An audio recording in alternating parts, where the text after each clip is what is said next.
राधे राधे। आप सभी लोग कैसे हो? कमेंट में जय माता दी लिखिए। आप सभी से रिक्वेस्ट है, हमारे चैनल पर अगर नए हो तो चैनल को सब्सक्राइब कर लो और शेयर करो, लाइक करो, कमेंट करो। Thank you. सासू जी के घूमल छोड़ई बई, ननदों के बोलल छोड़ई बेकराब।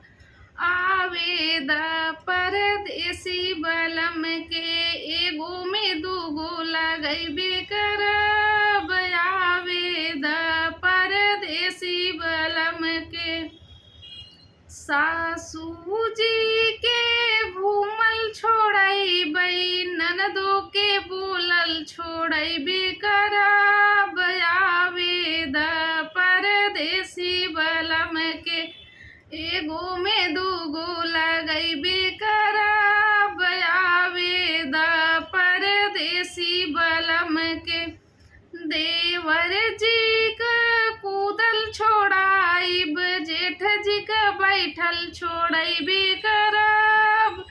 आवेद परदेसी बलम के, एगो में दूगो लगई बेकराब। आवेद परदेसी बलम के, जेठनी जी के ऐठल छोड़ाइब, अलगा में चूल्हा जलई बेकराब। आवेद परदेसी बलम के, एगो में दूगो